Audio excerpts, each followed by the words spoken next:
Brent, I think there was something really important missing from this car when you found it. Yep. That thing that makes it go down the road. Yep. Yeah, it was a rolling chassis when we got it, so no engine, no transmission. Just pulled it up on the trailer. Okay, because we wanted to start from scratch Yeah, anyway. we wanted to build a motor. And so give us the lowdown. This came out of a what?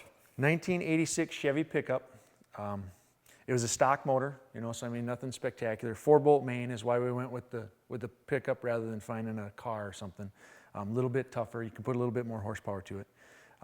And it ran when we pulled it out, but we had it, tore it all down, sent it to the machine shop, and had them. It was actually bored 40 over, and then they put new cam bearings in and put the new frost plugs. And I mean, just did, you know, the machine shop work to it. Kind of basically make it really a new engine at this point. Right. And again, it's one of these things that, one of these forks in the road. We talked about it a little bit earlier.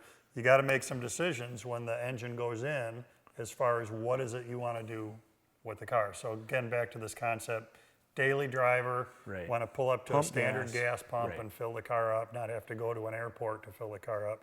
Yeah. So that was part of the decision-making process. Right. And we're gonna dress it up obviously a little bit. We've got some Edelbrock parts we're gonna put on it. We're gonna put some chrome on there. And then these, I picked these up, just stainless steel bolt kits for this engine. They're short block Chevy bolt kits. So we can replace all the oil pan, all the header bolts, all the valve cover bolts, the water pump. I mean, all the bolts that go on the outside that you can see on the engine get replaced with stainless steel versus the other ones. Because they were getting, you know, I mean, they look kind of crappy. You know, 50 years of dirt. Well, I guess this was an 86, so 30 years of dirt and grime. But so we're going to replace the bolts, put the intake on. We'll probably wait on the carburetor, but it looked cool, so we put it on the table. And I think the bolts are a great point. It goes back to this idea of, you know, mainstream vehicle, pretty easy to find these parts, and you can see the way they all came in a kit like that. But this is not the first time this is happening for people. You know, the bolt kits are ready to go. Buy them off the shelf. Chevy 350s, you can get parts. I mean, you can do anything to a Chevy 350 that you want to.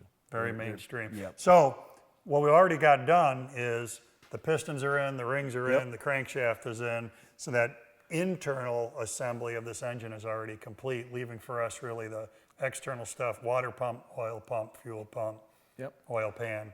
Yeah, we'll just put the heads on, put the intake on, the oil pan, the oil pump's got to go in the fuel pump, and then just basically get it ready so we can attach the new motor mounts and get it set into place so we can actually weld the new motor mounts into place. Cool. All right, well that gives you the lowdown on the engine and where it came from.